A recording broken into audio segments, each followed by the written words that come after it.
Welcome to the 3Haunted podcast, where we bring you all things horror, supernatural, folklore, mythology, and all things that go bump in the night. What's up, everybody? This is your co-host, Ashley Lunar Goddess, Gorilla Girl filmmaker and horror-loving cinephile. I'm just your average podcast-producing badass. And I'm John Thomas. If it's haunted, cursed, or just plain weird, I'm into it. From paranormal encounters to horror movie deep dives, urban legends, cryptids, count me in. I'm BJ Sewura, an aspiring paranormal musician who plays live for the dead because the living just doesn't want to hear me. What's up, ghouls, gals, and metapals? Tonight, we're stepping beyond haunted houses, horror movies, and ghost stories into the shadowy world of one of history's most influential secret societies, the Hermetic Order of the Golden Dawn. In an age when electricity lit the darkness, was the Golden Dawn unlocking ancient wisdom? From ritual magic and tarot to the infamous Aleister Crowley, we're exploring the society that forever changed the world of the occult. Joining us is special returning guest, Shane Roberts. Welcome back, Shane. Hey, thanks. Glad to be here. Yeah, glad to have you. I love that you picked this topic. I did. It was all me. It's all you. I'm going to give credit where credit is due. Shane's like, let's talk about the Hermetic Order of the Golden Dawn. And yep. Well, and I like that you agreed to that John was going to give most of the information and kind of do a teaching moment with us. Love it. I was really excited because, he's so quiet and shy sometimes. Yeah. Yep. Yeah, I mean, when John came to me and said, I want to lead the discussion in this, I was like, hell yeah, let's fuck it up, John. Yeah. He said, this is something that interests me up, literally. greatly. Hey, John, all jokes aside, I'm so glad that you're okay after your car accident. So Thank I'm you. very Yeah. glad that you're okay. A bunch of shit, but yeah. I Your poor appreciate it. blueberry. Yeah. Stupid people. Stupid people. All right. So what exactly does everyone know about the Hermetic Order of the Golden Dawn? A whole lot more now. Oh, yeah. You did some research? Yeah. That's good. I did zero. Oh, As usual. I like to go in blind, it makes it more interesting. Makes sense. I feel like you know more about it than you're letting on. Does anybody know how it started? Well, Yes. I know it started in 1887, so it's been around. It was around for a long time, right? Because I'm reading it. No, yeah, it wasn't, but it wasn't around that long, right? No, it wasn't around very long, but it was going off of ideas and philosophies and documents from much longer or further in the past, so like medieval times, even as far as King Solomon. So that's where like the they studied the Key of Solomon and stuff, but it was basically started by 3 Freemasons. And I don't know if you guys know this or not, but I used to be a Freemason. Used to be. I did have a question about that. How does one become part of the Freemasons? Of your own free will and accord. You don't have to You have to have people vouch for you. So you have to go into a lodge and you have to meet and greet and display your good character. And if they vouch for you, then they will basically bring you in and they'll vote on you, whether or not they want to initiate you. And that's where the term blackballed came from. So there's a term blackball because in the voting process, they put a white square for yes and a black ball for no in this box. And if they vote yes, then be prepared to spend a lot of time memorizing a lot of cipher and rituals and hopefully learning and spending a lot of time with hopefully men your age and not elderly retired men like myself ended up doing it. I just don't have enough time for it. And that's why I got out of it. But yeah, so Freemasonry overall is a fraternal organization, and they are, for the most part, they do a lot of good. They're what's the word I'm looking for? Where they do charity, philanthropic. Yeah. So they're philanthropic. A lot of people have different ideas about them. They think they're part of the Illuminati, and there's some Freemasons that are, but it was started by these three Freemasons, and they incorporated a lot of their uh, uh, orders, and they actually belong to the Rosicrucians. The founding member, one of the founding members, belonged to the Rosicrucians as well. And the Rosicrucians were, I'm a little hazy on that because it's been a while since I studied Rosicrucianism, but they incorporated a lot of that in the Hermetic Order of Golden Dawn too. But they basically, the whole idea behind the Order of Golden Dawn is that they indoctrinate all of this. God, the words are escaping my mind. It's all kinds of teachings. Alchemy. So alchemy, magic, spirit, like so. Wiccanism, Wicca. Mm-hmm. Wicca actually came from this whole thing, so we can go in that later. But it's just fascinating because a lot of the spirits, raising the spirits and summoning demons and everything, they practice that. There was actually a couple of members that practiced that quite frequently. So, yeah.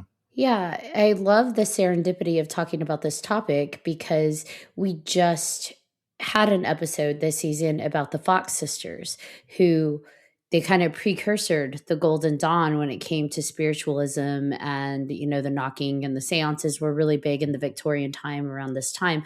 So spiritualism was really hot at that moment.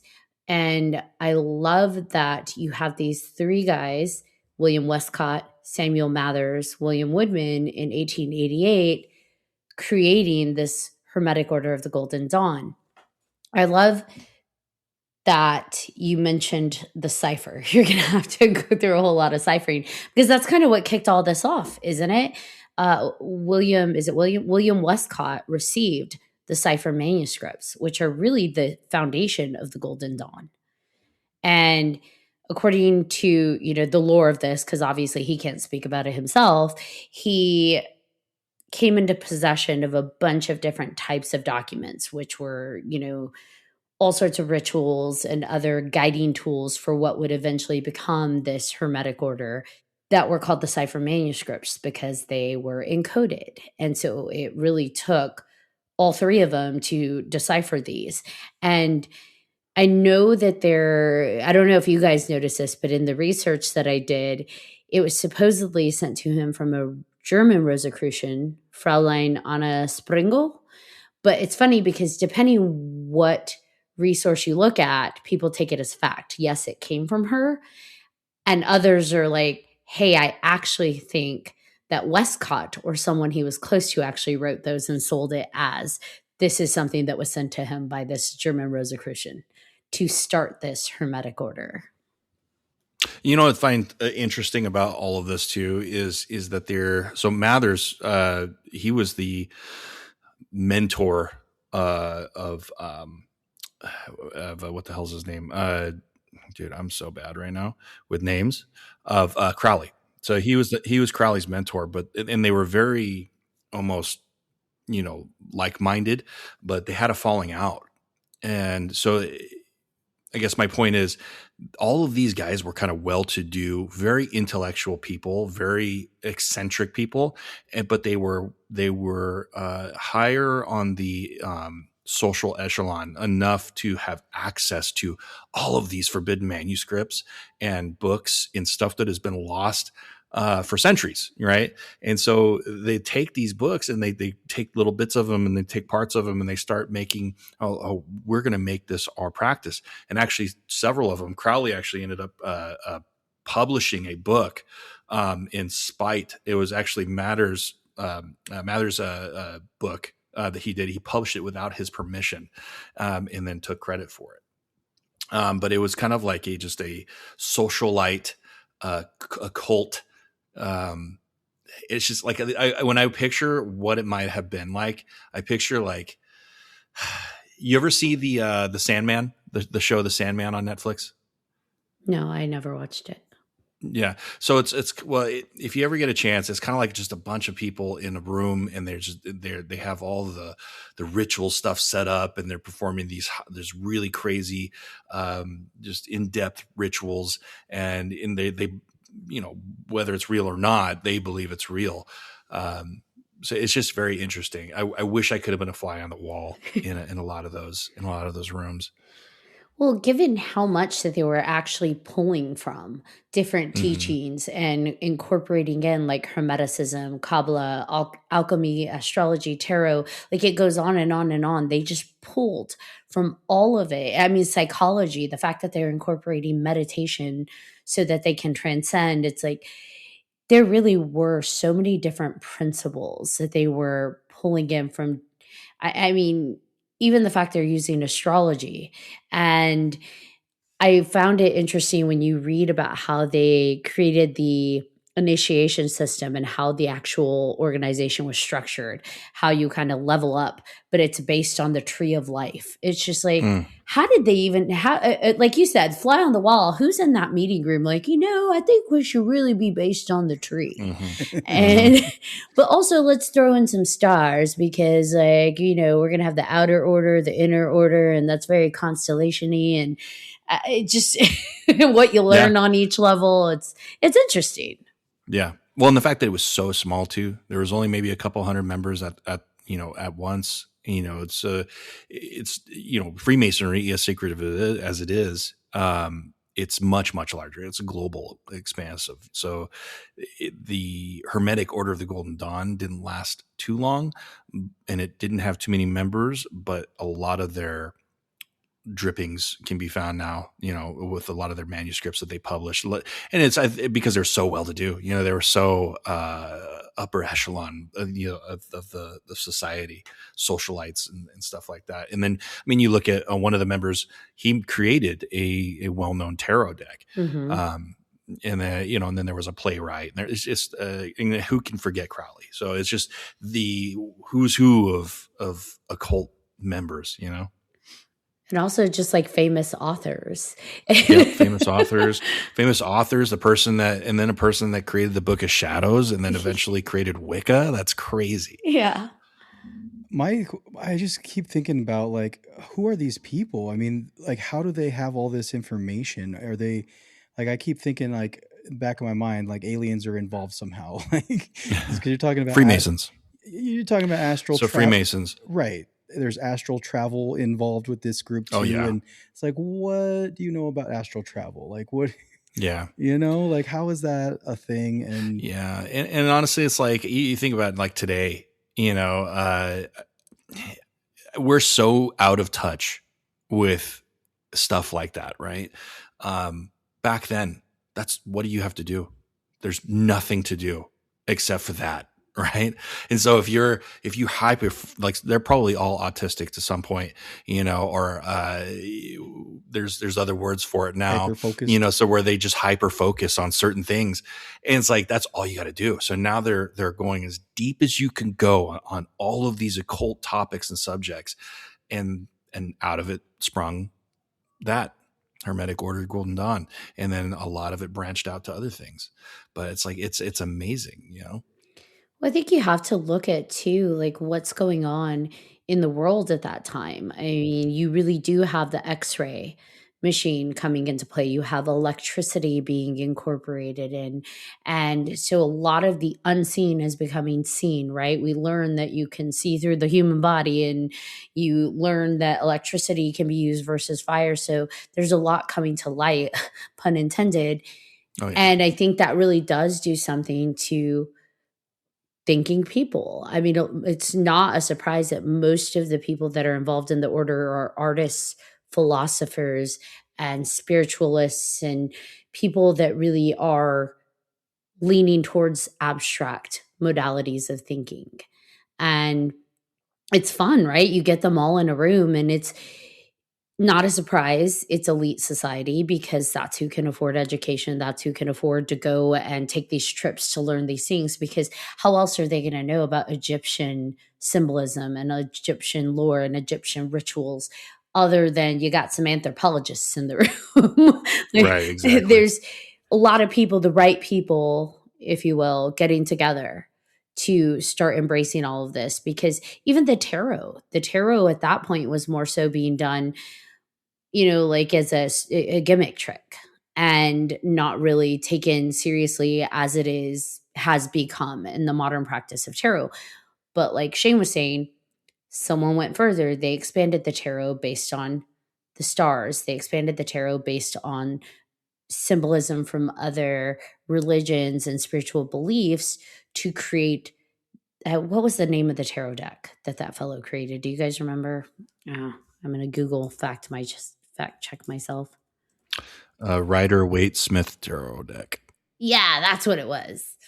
Well, that's one thing that's crazy about it is it's all firsthand like a knowledge and accounts, and it's in their hands. It's not, tainted by, the internet or whatever, or other secondhand, third hand. Like, this is like, here's the book that's ancient.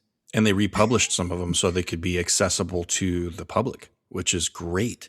And I figure, like, the way I think of them as is almost like they're great reference to all of the lost occult knowledge and kind of like mysticism. And, you don't really, no one ever goes looking for that stuff unless you have a reason, but they made it accessible and they made it known that, hey, this stuff exists. I mean, Enochian magic, come on. Yeah. Well, similar to BJ's point, these are people that have access to information that you do wonder, where the heck did you get this from? Right. And it's pretty interesting that you do have Arthur Waite and Pamela Smith, which is another thing I want to touch on, that created this 78 card illustrated deck that really kicked off tarot decks. Like they went, I believe, didn't it? They started to flesh out the major arcane, the minor, and really expanded it to become what we know as tarot now. And the fact that you've got a Pamela Smith in this order, right? Mm-hmm. Women were allowed in the Hermetic Order. That's, especially back then, that's not common. Women were not allowed in Freemasonry. Yeah. So, yeah. And then the fact that this was founded by Freemasons and women are allowed to be part of it is something to behold. Yeah. Way to go, trio. Yeah, that's right. Yeah, Crowley. Oh, hey, he wasn't part of the trio. Now, speaking of Crowley, what was his beef with these guys? Because in some of the stuff that I read and watched, I think I watched on a video, they said he dressed up with like a mask and a cape and went onto the actual order's steps of their temple and was just like, yeah, you're going to let me in and you're going to give me the keys to the inner vault. And like there was a standoff and finally he left. They didn't give him the keys to the inner vault, but like he really wanted to be in that inner vault. What do you suppose that was about? Just access? Maybe. I read somewhere, let's see. He was mentored by Mathers, but both were in the possession of big egos. So they both had big egos, and they eventually fell out. Crowley went on to co-found his own ceremonial magic group, the Argentium Astrum. As an act of revenge after their argument, Crowley published one of Mathers' transcribed manuscripts without permission. This time a 17th century grimoire held in the British Library that included a list of spirits, parts of which were evidently copied from Reginald Scott's discovery. Although hardly a bestseller, the Book of Goetia, Solomon the King injected the word Goetia, meaning the summoning of spirits in the creative consciousness. So it doesn't say like what he did or why they fell out. In this one, this one's by Yale. I'm not too sure why they fell out though. I think they just maybe were trying to be more important than the other, maybe. Oh, interesting. So it says in 1900, Aleister Crowley attempted to seize the Hermetic Order of the Golden Dawn's inner vault of the Adepts in London, but he was acting under orders from the exiled leader, Mathers. So at this point, they were still on good terms. Colluding, yeah. And it sounds like Yates was the one that thwarted his getting forced entry into the building. But this was, I guess, one of the beginning conflicts that was really fracturing the order as a whole. So, Interesting. I wonder why, like, I mean, is it ego? Is it just you want to hold all the knowledge? You want to hold all the cards, so to speak? Why they couldn't... I mean, if we look at, if we look at history, most of the people that go in and do these crazy things like summon demons all are power. It's all power and knowledge. Knowledge is power. Look at Mephistopheles and Faust. he wanted knowledge, the ultimate knowledge and power, and he squandered it. So I don't know. I think that's all. And honestly, it's like one of the stories I'm sure that inspired some of these guys, summoning spirits. It's also, though, don't you want followers, right? I mean, Yeah. part of it's like power, and you hold all the cards, but what if you want to spread that knowledge and help other people come and join you and you lead them? I don't know. I don't know if that was their goal. I don't think they were the type of men who cared about followers. I think they cared more about, it's like Hellraiser, the forbidden knowledge, they wanted more. There has to be something more. Yeah, and I think with spiritualism exploding right before that, the idea that there is something more is much more tangible, right? You have the Fox sisters, but you have other things occurring, seances, where it's like, and then science is also validating there's more, right? And so not necessarily with ghosts, but just in general, there's more to the world than we realized. And through technology, we're able to see, oh, I could see through the human body and see there's actually stuff in there. Oh, electricity, I can see literally. But I feel like with technology booming, this idea that, oh, there's so much more we don't know. And then the world of spiritualism blowing up, it's like, oh, there actually is more we don't know. How do we access that information? How do we access that level of knowledge, but also experiencing? Because it's not just reading about it, right? They're performing rituals and they are organizing themselves in a way so that they can manifest those dimensions of enlightenment, if you will. I mean, the vault that he tried to take over, the vault of the Adepti or the vault of the Adepts, is symbolism, which you can probably break it down for us better, Shane, because I don't quite understand it. But the vault room itself is a 7-sided room, and it was designed to represent the universe. And that's where they conducted all of their inner circle rituals. So you have to reach so many levels before you can even be part of the inner circle to take part in those rituals, which to me, again, that sounds like power, right? If Mathers is sending him to wear a mask and show up and be like, I challenge you to a duel, this is ours. Oh, but yeah. He's like, I will take the ritual room. Yeah, it's trying to take over. Well, and I feel like with any order, it's who can lead it better, and that might have been their goal too. But there's a lot of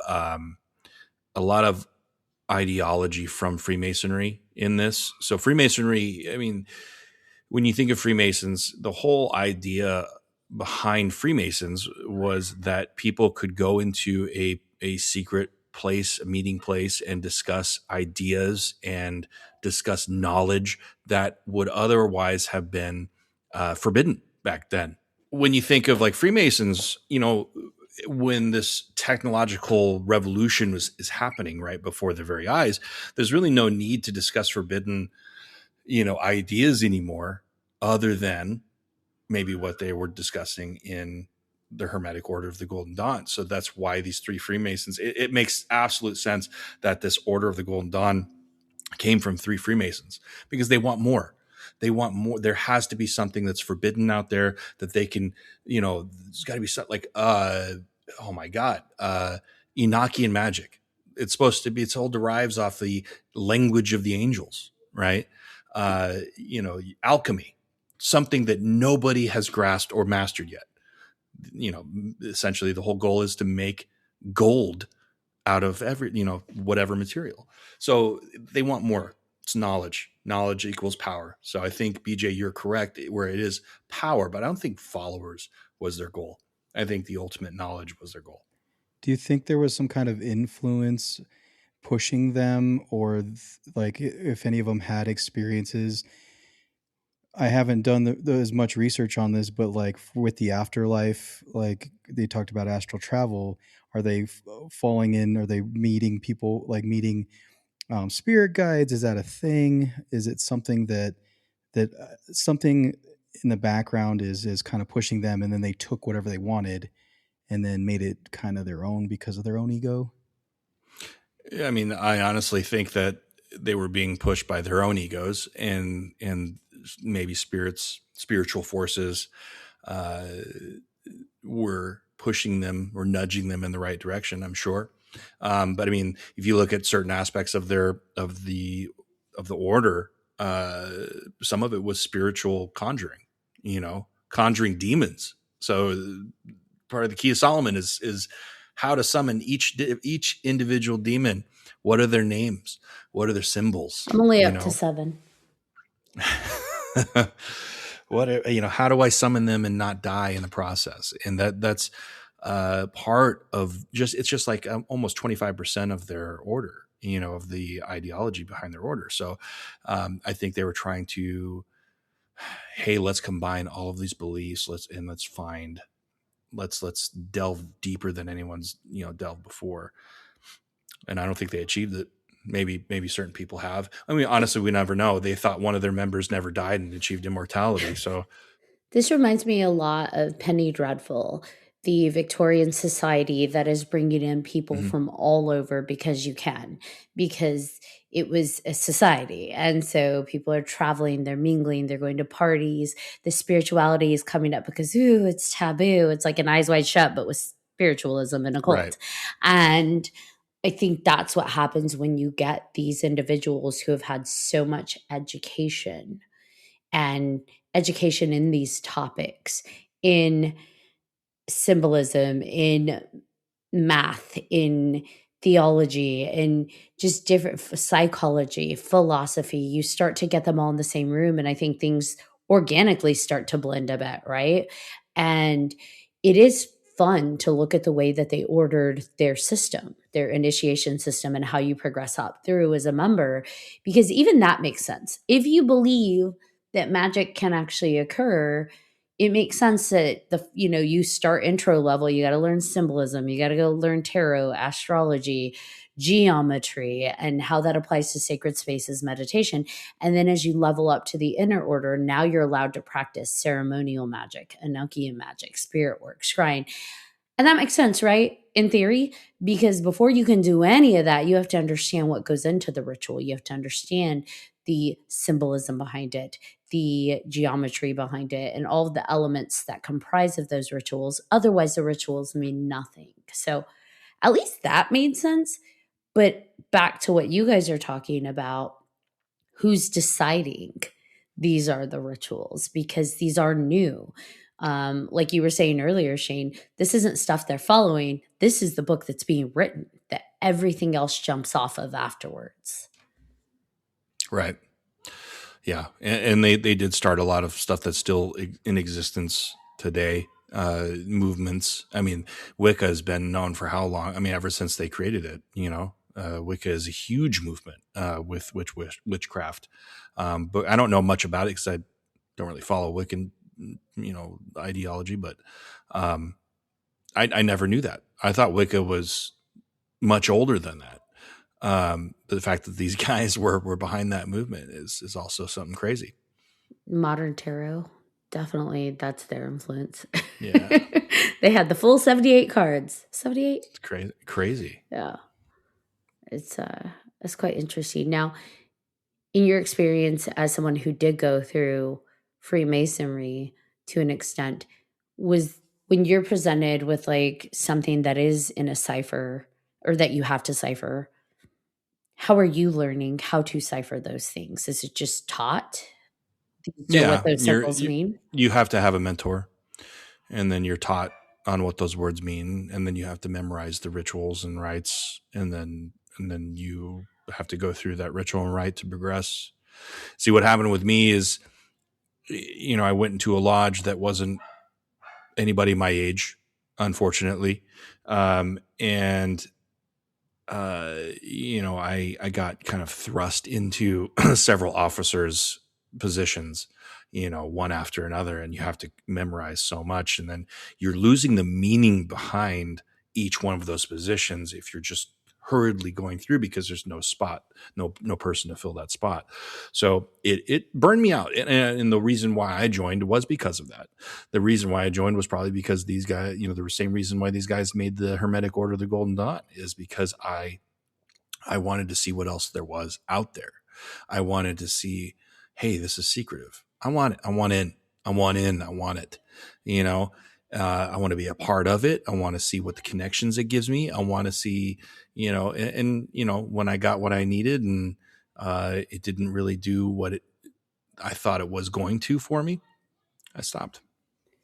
What I find impressive, this is all taking place before social media, before the internet, before Exactly all of that stuff. And it went from 1888, 3 Freemasons, to 8 years later, they've got 315 members, 119 of which are female. So again, unheard of back then. That's a lot. Yeah, That's a lot. That's a big deal. And Yeah. you have actresses and writers, and that's a third of their membership. Yeah, is female back then, where they couldn't even vote. That's pretty impressive. And it was over 5 lodges. So you have 5 full lodges that are being created with these different members, all aligning under a similar idea. Now, I know I read somewhere that all of them kind of adapted to what their version of the Golden Dawn, but still under that main umbrella. So then we have Aleister Crowley, who comes in 1898. And that becomes fun because this is, I don't know, haven't we done an episode on Crowley? I don't know if there was there?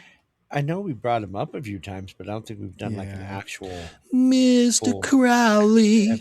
That's in my head every time we say it. So, Well, here's the thing. I'm the person that anytime Aleister Crowley comes up, I'm like, oh, this is where it goes dark. So, yeah, he was the forefather of occult.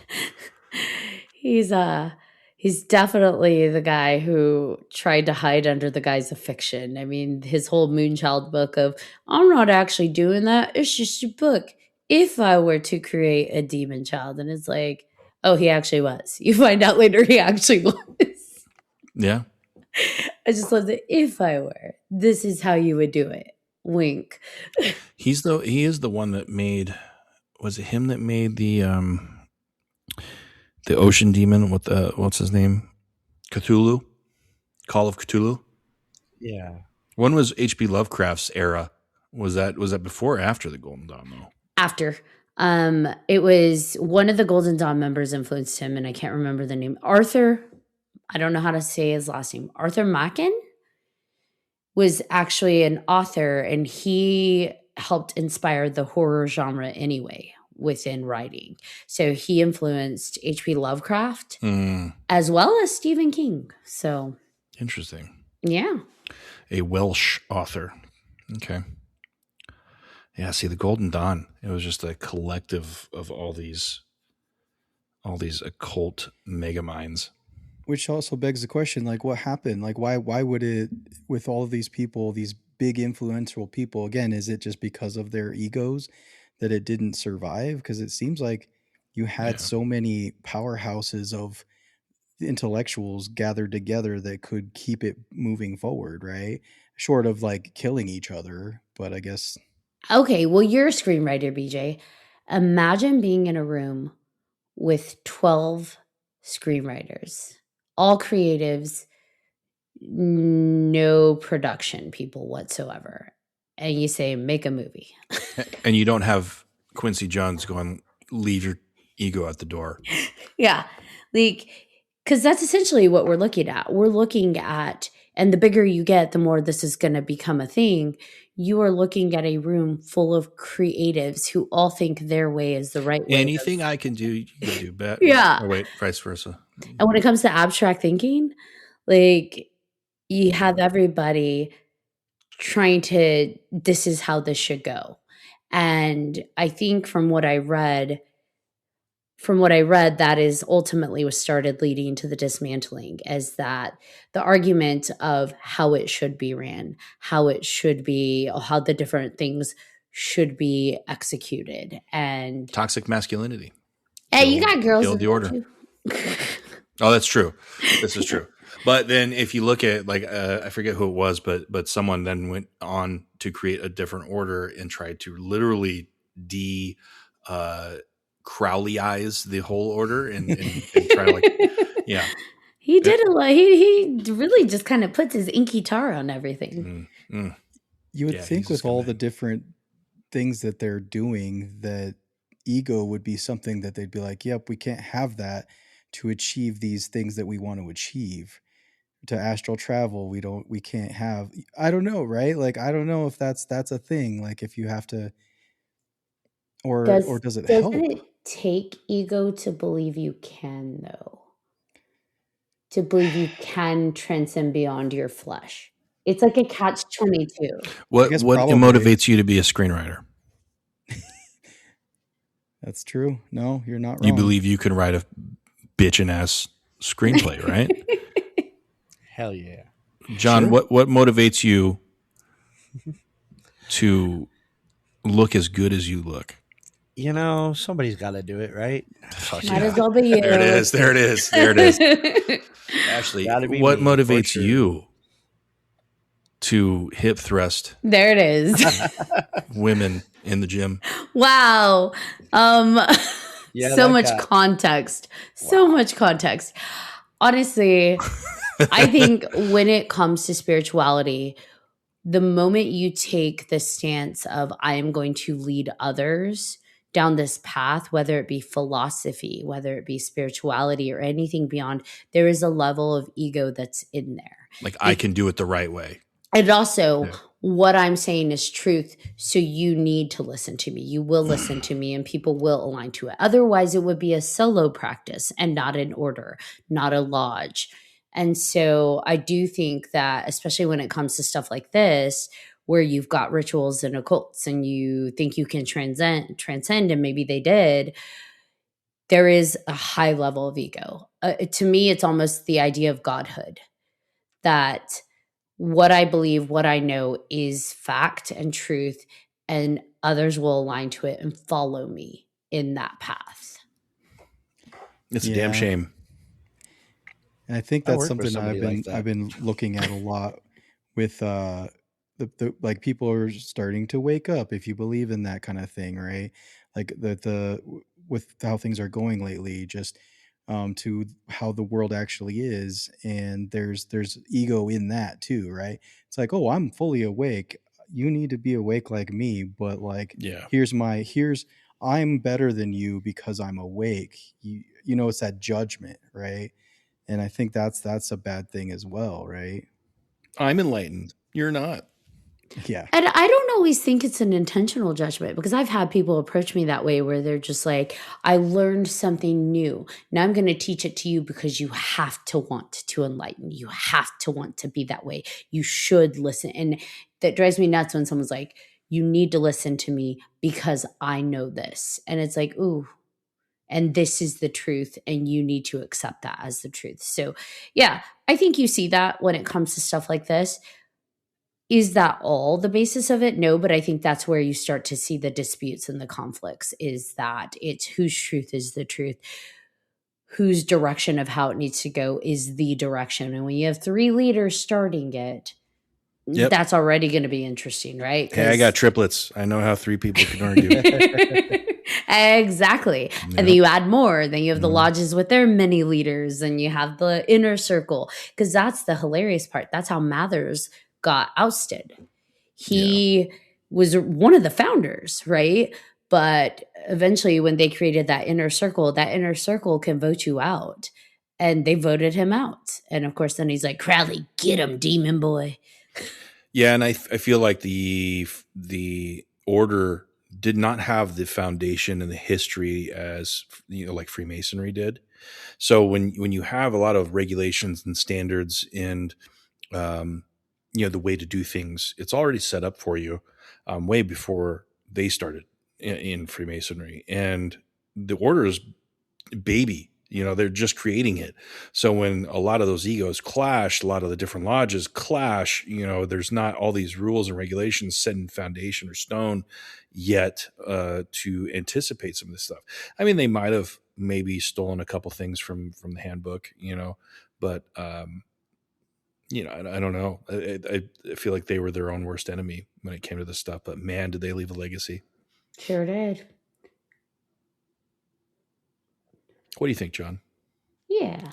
He's like, I've been practicing since 1972. Yeah. Way before I was even born. That's how good I am. Y'all should listen to me. I'm just That's joking. crazy. Oh my gosh. The resident. He's taking over this bitch. resident- That's right. expert. This is mine now. Oh God. Look at me. I'm the captain now. Did you guys look at some of the books that they republished? No. Some of the stuff that they had, like from medieval manuscripts, and they made there was something called Accounts of Abramelin the Mage that was republished. Then obviously the Key of Solomon, and then I remember reading there's another member that was publishing certain manuscripts, and then I guess a couple of the members thought it was absolute shit because they were like, they weren't as professional as theirs or good looking as theirs, so they thought that his manuscripts were not as good. Yeah, so certain things like that. But yeah, like the Goetia, that's a much older, darker manuscript, and they made that global wide. Oh, who did it? Do you remember reading who published the Key of Solomon? Republished it to where it became like renowned, like people were starting to read it. It was Mathers. Mathers is actually that man. See, that's why he brought Crowley. They were into some dark stuff. Yep. So he was the one who translated the English version. Mm-hmm. So back actually in 1888 when they founded this whole thing. So coincidence? I think's not. He was already playing with the demons, Yep. and they're like, "Hey, Yep. I got you. Pick this. We're gonna make it look like a pretty tree. Let's go." Yeah. Here's some of the stuff I've been working on. Yeah. Yeah. Why demons? Why are they like trying to like summon demons? Have you ever read the story of Mephistopheles? I have not. I would read it. It's a good read. But Mephistopheles and Faust. Faust was a doctor, and Faust summoned Mephistopheles, the demon. I'm a little rusty on my story, but the gist of it essentially is that he summons Mephistopheles, which is this wily demon, and Mephistopheles. Now, each demon can grant you a certain gift, and when you summon that demon, you essentially have that demon at your beck and call at your will, as long as you don't break the rules. So when you summon him, obviously you can't break the circle. If you break the circle, he can immediately steal your soul. Once you summon him and you make a pact and a deal with that said demon, you fulfill your bargain, he fulfills his. Your bargain usually is your soul once you die. His bargain is, I will grant you this and that. So basically Mephistopheles took him all sorts of places once he made the deal. He took him to the witches, where he gained all of the knowledge of the witches. He took him to these sorcerers, where he gained magical knowledge and was able to create and do great things. And then he went all over the place, and Mephistopheles taught him all of these things, and where Faust was just the man, right? Well, Faust squandered it away in taverns and drank himself into oblivion every night, where eventually he broke the contract, or pissed Mephistopheles off enough to where he was then able to then kill Faust and take his soul one night. Well, and from the Hermetic Order, what I loved reading about them is that some of the members, because remember, they're all kind of following their own interpretation and path. Some of the members actually viewed the demons they were summoning as a psychological manifestation of their inner psyche. So when they're summoning a specific demon that's associated with a specific fear, desire, or drive, they're using that demonic association with that, like, let's say, god of, or demon of lust or demon of gluttony. They're associating that with maybe something in their own psyche that they're identifying with. So by summoning that demon, you're coming face to face with that inner psyche that you may be struggling with, that representation of a problem you're actually encountering in your own life, to face it, control it, because that's part of what the summoning was. They were being summoned not to be worshipped, but to be questioned and controlled or constrained. So to me, for the ones that were doing it from a psychological perspective, it's okay, this demon represents what I'm battling with most. I'm going to summon it.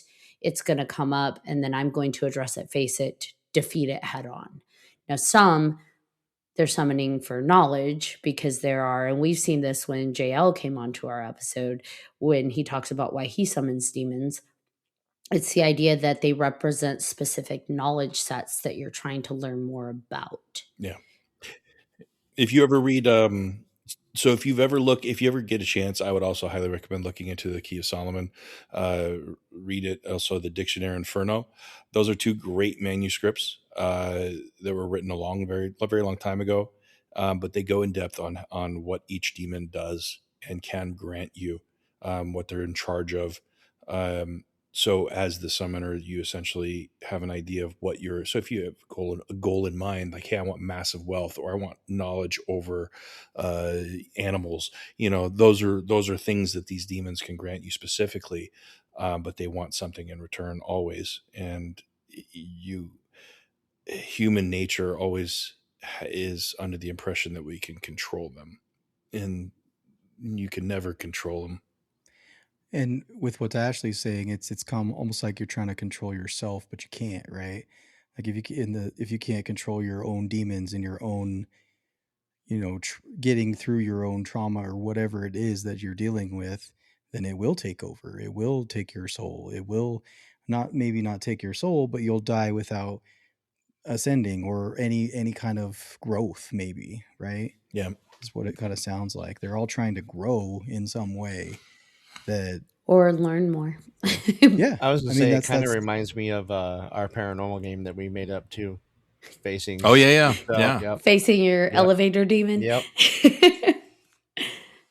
Yeah. And I mean, it wasn't just demons, right? Like, they were practicing Enochian magic, which is angels and archangels. I do love, a lot of what we talk about in the metaphysical is our higher self and our inner being to our higher self. And they were kind of introducing that concept as well, because part of their practices were meditation to access, they call it the inner being within you. But really, we've heard it used in other ways, right? The higher self, the source, and different words, right? And some people call it God. It's their connection to God. Holy Spirit, like whatever practice you've got, there's a word for it. And they were really focusing on contacting their higher self as well. So I don't think all of it was ego. And I think a lot of it had what most of they are the forefathers of not just the occult and not just Wicca, but also this idea of the metaphysical. They were really fleshing it out in a way that we've seen it branch out into so many directions. But they were using words and introducing concepts that are very popular now, the higher self and using shadow work, right? They didn't use that term, but that's what they were doing. One would say they were ahead of their time. They sure were. Yep. I'm going to stop running my mouth. John, what do you think? Poor John. No. We love John. We love John. John, you're more than our mascot, though. We do like to hearing your intellectual thoughts on things. Yeah, like I have some. Come on. He's the captain now. Hey, you do have thoughts. Yeah, Come on, open that big brain. You have thoughts. You could be in the Hermetic Order. You're a poet. Like, they love poets. And you didn't know it. Yeah, maybe. I don't know. It's a lot to take in. I think I'm learning more from Shane than I was trying to do anything else. So, what's funny is John probably can go farther than anybody here because he doesn't have any ego. Zero ego. He's just like, yeah, whatever. Yeah, maybe. I don't know. I like the maybe. I don't know. As Summon he transcends into right? 5 demons appear. Oh shit! Get back! I made gold. He's got the water bottle, just spraying them. Get back! Get in the corner. He's got demons in timeout all around. All around, yeah. Pick a corner. Don't make me get you with the hose. I said no to the wall. Well, John, have you seen a lot of stuff when you do your paranormal investigations? When you did them a lot, like, would you see a lot of like Freemason stuff around? And I feel like that's like a theme in some of the places that we go to. Really? A little bit, yeah. And I know that there was a chance when we wanted to go and like do an investigation in one of those areas, but obviously it's not allowed, so it didn't happen.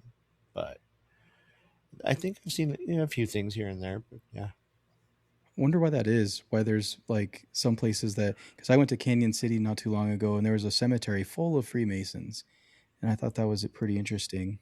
I think we have one up in Golden, don't we? I think so. I think I've been to that cemetery. Well, in some places, they're as prominent as a college fraternity. You know, it's just, that's why they call it a fraternity. It's just a group of like-minded individuals who get together and sometimes party. You know, Honestly, the town that I lived in forever in Colorado, they have a huge presence, but in such a positive way. Like they helped our original library had like a structure fire and the roof caved in. They actually helped rebuild or build a brand new library. And like they do so much awesome. around the town. Yeah, they like really work hard to be a positive influence in the community. Well, I don't know if you know this or not, but the Shriners are Masons. So it's actually a sect or a branch of Freemasonry. It's the Shriners. Yeah, that's what it was. It was the Shriners. That's what we were going to try to go investigate, and it wasn't going to happen. So yeah. Yeah, so it's the symbol. I mean, it's been around so long, since the word Mason. You know, it's a craft. You know, I do love that their order was mixed with people with different belief systems. They were all participating in the rituals, but some of them believed it was purely psychological. So, like, they're able to tackle different aspects of their internal psyche by confronting those challenges through ritual practice. But then you have the ones that fully believe they're contacting demons and angels. And so, but they're all participating in the same thing, right? They're just taking different things from it. And I love that because I feel like that's what we get just in general, right? You can have 5 people doing the same thing, but they're all going to receive it differently. Don't you have to be stitious to join? Yeah. No, actually, you have to believe in God. Okay. Yeah. Ironically, and that's usually the issue with Freemasons is not a lot of people understand. There's only one lodge that doesn't believe in God, and that's the French. They have an A in the middle of, or they have, so Freemasonry, the square and the compass, they have a G in the middle, and that is for God. They don't believe in anything. They believe in atheism in the French lodge, and that's why they are not really recognized by the rest of Freemasonry. I mean, lodges can differ. And it's interesting because in the Hermetic Order, a few of the lodges got in trouble because they were caught doing inappropriate things to their initiates, because part of initiation and membership was undergoing part of the rituals were hypnosis. And you can imagine when you're putting people under, that leaves them like in a vulnerable space. I believe, yeah, one of the lodges, I believe it was a male and female, they got in trouble because it turned out they were assaulting their members while they were putting them under hypnosis. They were actually sexually assaulting them. And so the woman actually got less time, but she actually was found guilty of rape. And then I think she got like 7 years and her husband got 15 years for sexually assaulting initiates while they were under hypnosis. So how awful, right? Because you're going in and you're trusting and they're taking advantage of you while you're under this deep hypnosis suggestive state. So There's a lot of fetish videos online like that right now. are there really? Yeah. I heard you says that. Like the whole rape fantasy thing is just kind of crazy. That is weird. It's almost the same lane as like the whole stepsister, stepmom kind of thing. I heard that they're trying to ban it, like because there's a kink out there for that. People are weird.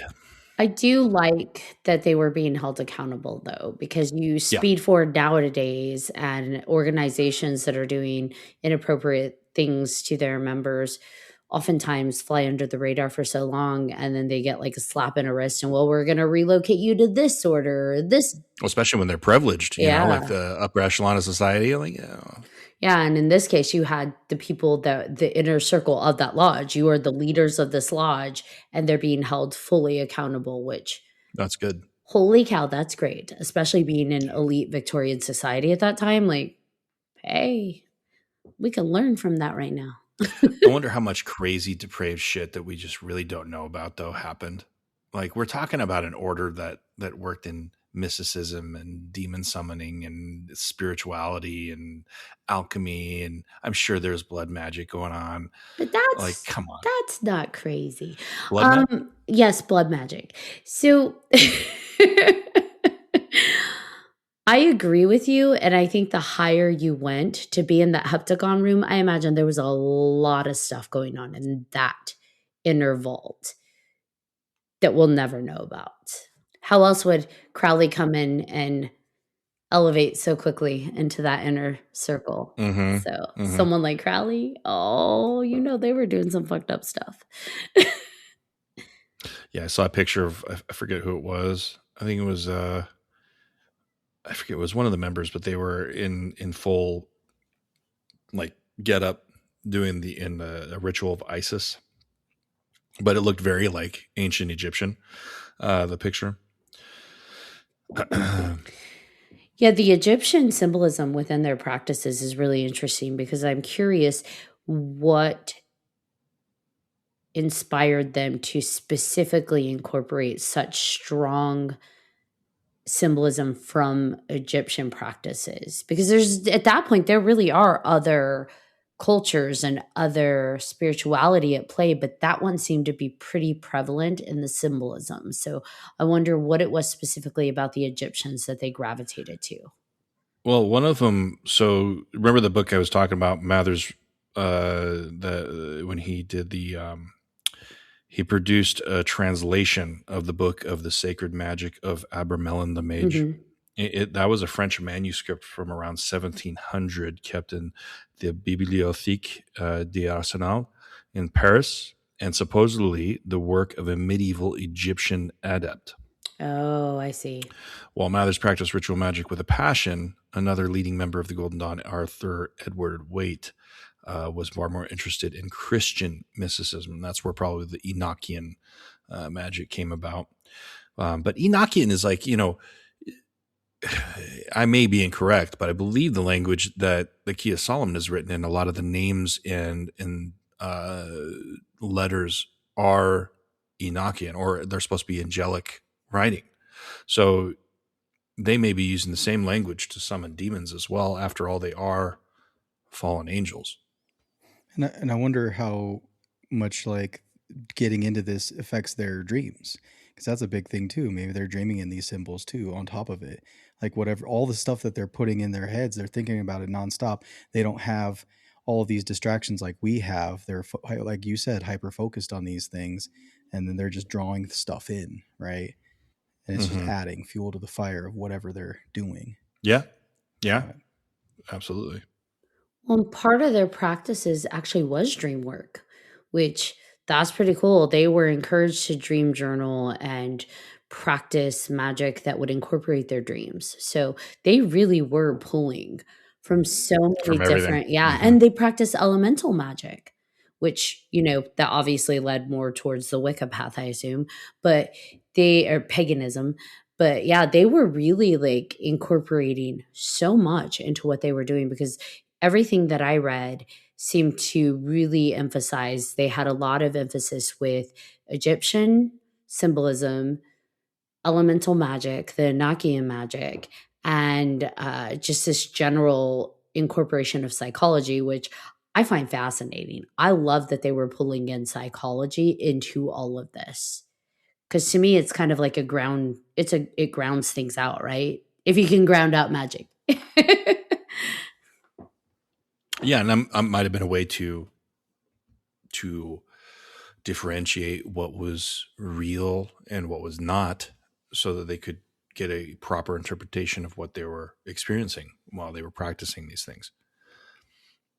Psychology is key. Your brain does insane things to you if you don't know how to read it. What do you think, John? No, don't do that. He said, no, don't do that. Oh, I don't know what it is, but I've actually had a couple of dreams recently where I've seen Egyptian hieroglyphics on things. I don't know what that's about. Out of nowhere, like on like the You could have been mountains, dying. the mountains of in Colorado. Like it's like I don't know what it is. you had dreams? Dreams of Interesting. yeah. I don't know.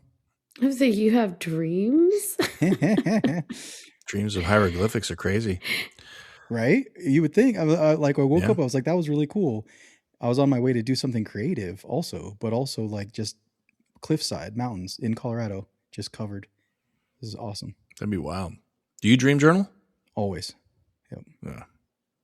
I don't enough. I'm afraid of what I'll write down. I mean, that's funny. It's not that funny, but it's a little funny. It's my dreams are fucked up. So He's going to bring up the when I- apocalypse if he writes down what he dreams. when I do, luckily I don't remember anything when I do dream. But when I do dream, Jesus. You dream Jesus? No, I don't dream Jesus. I dream the opposite. My mom used to tell me she had a encounter with a demon, and she used to have the same reoccurring dream over and over when she was pregnant with me. And the dream was she was in the hospital bed, and this old man would burst into the hospital room, and she's holding both babies, and she has two babies for some reason. and the old man says, one of those babies is going to end the world, and one of those babies is going to save it. And she said one baby was this very beautiful baby, and the other baby was this very reptilian looking, cliche baby. And she told me that, and I was like, well, yeah, but you only had me. Maybe she's talking about my brothers. Who knows? Because those two were bastards. So she was talking about you and the demon inside of you. Oh, maybe that could have been it too. Yeah. Good thing I'm suppressing that one. What's crazy about it is, like, later on when we lived in the Inglewood Street house in Colorado, in this old, it was Inglewood on Aleister Street. It was this old house, and she said she had a dream that this demon burst into the room and grabs her by the ankle and starts dragging her off, like, through the door. And before she hits the edge of the bed, she goes, in her dream, she goes, in the name of God, go back to hell. And she wakes up, and she said, hand to God, both my feet were hanging over the edge of the bed. And I saw some fucked up shit in that house too, by the way. That house, man. That's just Colorado, man. Yeah, probably. Oh, man. That's just Colorado. You're not wrong. That's yeah. That's where there's, like, during the gold rush, that's why I think that maybe there's such a big presence of the Freemasons here, right? Just a lot of money, a lot of power, a lot of smart people, a lot of, I don't know. Now there's just a lot of meth. Colfax. Yeah. So my question to you guys, we know Crowley created his own order of insanity and darkness. Do you think he was ever successful in creating the Moonchild? I mean, he died of medical complications when he was like 72 or something like that. So I don't think so. We'll probably never know. I mean, ultimately, he succeeded in a lot of things, right? I mean, you can't call him a failure. I guess you could, but the fact that we're talking about him in 2026. Yeah, I mean, and who in this stupid ass world would the Moonchild be? There's nobody that is just absolutely immaculate and I don't know, It's even it says a highly evolved soul created through a complex magical ritual and magically impregnated into the aura of a young woman. Who in this world is highly evolved right now? But let's think about that, because that was back in 1917. So let's say he was able to actually create a homunculus, which is just it was all it really took was impregnating a woman with the soul of an ethereal being. We don't know if it's a dark being or a light being. We don't know who's answering the call. And given what was expected in the ritual to do to that woman in order to evoke that being, I'm thinking it's not a light being, right? So who's to say that that didn't evolve into something? Did, like, let's say he in theory did create a homunculus. That's a funny word, but I'm let's an say homunculus. let's say he created one and it just kept that lineage going. Maybe that's why we get some of the darker beings and people that we get today. I don't know. Reptilians and all that. Or people that say they feel born like they've got something attached to them. I don't know. Just curious. Or maybe it's part of, I mean, there was like reincarnation, right? Like maybe there are star beings that were reincarnated into human beings and into the human body. And then that's part of it. Maybe that was a key somewhere in it. But he tried to skip a step. I don't know. Anything's a possibility. I don't know. I don't know if that's like how you can connect that, but that's the only thing I can think of that would be. And I mean, he actually created the roadmap for it and the guidebook, because whether he actually attempted it or not, he actually had the diagrams and the rituals. And to go that in depth, I have to believe he probably tried it. Whether he was successful or not, that's a different story. But he did create something enough for someone else well known to attempt it, which was Jack Parsons and L. Ron Hubbard. They tried to use his sex magic techniques and guide to create a moonchild. So he left an impression. Now, I will say this. They did have the idea that if they were able to create a moonchild, it would create a child that would bring about a new era of spiritual freedom. Now, we have talked about a sudden spiritual awakening that's occurring. So could this be related? Possibly. So there's a thing called the Book of Black Magic and Pacts. Oh, And yeah. that was Waite's book. You know that book? No, I was just pretending to be informed. Oh yeah. Oh yeah, that one. I have it on my my shelf, so back there, along with my Moonchild Sex Magic book. It's all good. I have seen this one though, the Grimoires, the Grand Grimoire, Dragon Rouge, and Grimoire du Pape Honorius. Yeah. I gotta expand my. I do want to read more on this though, because I didn't know too much about the Argentium Astrum, which is what Crowley went on to create after him and Mathers fell out. I want to read a little bit more on that. So do you think these secret societies and the ones that exist and the ones that have passed, with everything that's going on now, as some of this stuff, because it sounds like a lot of this stuff is very familiar, right? Like we've heard these things. Does it bring light to those things even more? Do you think people will start deep diving, kind of like you're doing, to see what they were doing back then? Yeah, I think so. I think the esoteric and occult have always been a thing. We've always, I think, but maybe that might be a deeper human nature tie, to the other side. Right. We've always wanted to know what's out there. It's kind of like our urge to explore space or the ocean is we need to know what's there. We need to know. That's our nature. We need to know. And that knowledge gives us pleasure, but also creates just another hole. That's also human nature. That's why we probably will end up destroying ourselves. But that constant and endless need for knowledge, I think, is what drives this whole thing. Is, hey, these guys studied this. Let's make it better. Let's see if we can go a step further. Let's, they did tarot. Oh, we can do that better. Oh, they did alchemy. I don't think anyone's ever truly created gold. Let's try that. Let's try to summon demons.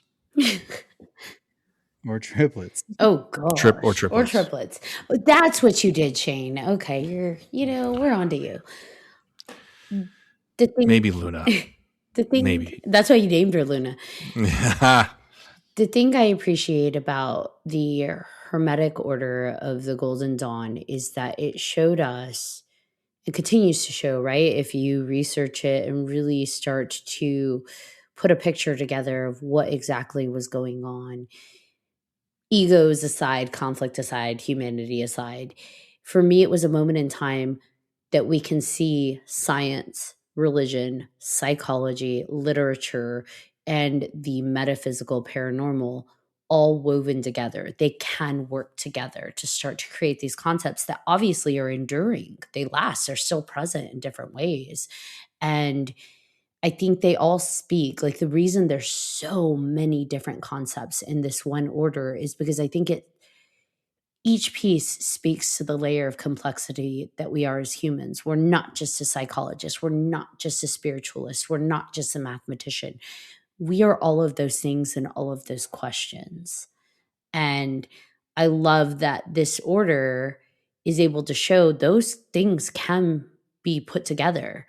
Like you don't have to have inner outer circles and learn astrology and tarot, and you don't have to do all of that. But you can be all of that. You can be metaphysical. You can be scientific. You can be philosophical and psychological. Those can all coexist, if that makes sense. Yeah, absolutely. And if you look at their cross, it looks like they tried to make all of those things coexist within that cross. They were trying. Yeah, they really were. Well, yeah, because there's so many other like just religions and all these other groups that are like only this is the only way to do it as a way of like controlling groups and bringing more people to you. And like you said, it wasn't about that. It wasn't about just bringing in a bunch of people to make them believe. It was trying to figure it out for themselves. Yeah, and I think it's like the whole like open-mindedness, right? Like there's got to be more to this, right? And then there's my mom and I left our church, our Baptist church way back in the day, to use this as an example. And we always had the idea, and I kind of brought this up too, because I think back then I was really kind of researching stuff I shouldn't have been researching, but maybe developing ideas that I thought I had. And I had an idea that what if all religions are related? What if all religions are stemming from one religion, but our ego separated them, of they can do it better than this one. And that, we have our idea of these gods, or this God. And I had this idea, and I was so tired of the arrogance of the one church that we left, and we started to explore other options. We started to explore, there was actually a church out there that they did crystal work as part of their service, which was kind of off-putting. I'm not going to lie, especially when you're not used to that as part of the service. But they sold like books of runes. They sold this stuff in their little church shop. And this was a Christian church. And to see this happening in a Christian church right in my local town, it was something to behold, because you don't see that very often. They're so constrained to these rules and to these walls and the boundaries that were developed by their religious leaders that they refuse to look outside of it. And only a handful of people have the balls to say, there's got to be better and bigger things out there. And let's look. It's the whole common sense thing. And I don't want to be political, but you see it politically as well. Common sense. People with common sense foretold a lot of the shit that's happening right now. Common sense. But common sense tells us there's something more. It's not just this. There's something more. And there has to be answers. Let's go find them together. And that's where these cults, these occult groups stem from. Your idea of the one religion that branched out reminds me a lot of what we've talked about when it comes to people, right? This idea that we all come from and return to a source, whether it be God or the universe or this higher entity. and we all are like these finger-like extensions from them, all individual egos, right? We're all part of the same story, just different experiences. And Mm-hmm. I feel like oftentimes the ego is not rooted in I am better than when it comes to religion and otherwise. It's more rooted in fear, because if you challenge someone's faith that they are so rooted in this is the way, this is the only truth, and you rock it even a little, then it's like an all or nothing mentality. Like, oh, if that's wrong or that's different or that's not the whole picture, then all of it's wrong. And it's like, you don't have to throw the baby out with the bathwater. It's maybe just needs to be expanded on. The way I see it right now, religion is like TikTok. People are only exposed to their algorithm, and your algorithm is Catholicism, baptism, Calvinism, Judaism, and you're exposed to these, and you're kind of taught that this is what it's supposed to be. That's your algorithm, you know, and it's up to you to then get out of that and go, you know, I like it, but I feel like there's more. So it's so weird how humans are so deep rooted in tradition and rules and boundaries, and the ones that are looked at weird, or as cult members or occult or eccentric, are the ones that really have the urge to look into the further regions of experience, to quote Hellraiser. I've been thinking about Hellraiser this entire time. Okay, we're talking about knowledge and like knowing more, and it's like I just keep hearing Pinhead in my head. Further regions of experience. You want to know more than humanity. You must experience the most exquisite pain. So, do we have any more final thoughts or questions, I guess, about the Hermetic Order of the Golden Dawn? Nose goes. Nobody. Nose goes. I think John taught us all that he could. You did so well, John. I learned so much. Thank you. Thank you. You're the best Capitan ever. I'm a professional. Thank you. Thank you. I can be, just not with this subject, but yeah. It's a lot. I will say there is so much of this that you like deep diving into that it's very fascinating. I think it's amazing. It's gonna be a whole college course by itself. Oh, absolutely. Well, when I learn to read, I will definitely give it a go, or listen to it, you know, on a podcast, perhaps, by people like you, Shane. And that's I don't know. It's awesome. I love that you have that kind of knowledge, because it just makes us want to hear more about it and other topics that you know, you have all these things that you want to get into. I want to get into it too, because you're excited about it. Right? Listen, you guys are my true heroes. I want him to tell me how to summon a demon. That's what I want. No. Nope. I can teach you. He was very quick. Nope. I can teach you. Yeah. I won't be anywhere near you when you do it. Yes, you will. I'll learn. I would like to learn. Oh, yeah. Yeah. By the way, what are we going to investigate? One thing I would like to just give a subtle nod to these guys is we're talking about paranormal investigations, and a lot of the members of the Golden Dawn were actually participating in paranormal research during this time. These people were participating in paranormal investigation type scenarios without calling it a paranormal investigation. So that's pretty cool. They were Zach Bagans before Zach Bagans became Zach Bagans. I mean, they had the biggest baddie of them all. They had Crowley, so they didn't need Bagans. Nope. All right, Shane, where can people find more about you so they can stay in touch with your projects? Instagram, Silas the Dreamer. I think I don't know anymore, to be honest. Just look me up, 5ILAS. I'm every here and there, but you'll see a lot more of me hopefully in the future. Yay! Yay! Yay! All right, Bija Segura, do you want to bring us home? I do. So yeah, today was really fun. I'm so happy I got to join this conversation, because Shane, you are amazing. And, you know, I learned so much. I know all of our listeners are going to just love this episode and just do their own research, because we went everywhere tonight, which was awesome. We did. We're kind of just ADD like they when did. it comes to that stuff. Yep, just like they did back in the Hermetic Order of the Golden Dawn in They the went everywhere. 1800s, right?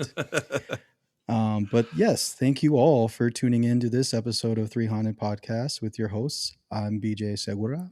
I'm Ashley Lunar Goddess. And I'm John Thomas. I'm Shane. If you have any questions, comments, or episode suggestions, please feel free to email us at 3hauntedpodcast@gmail.com. If you haven't done so already, please like, follow, and subscribe to all our social media.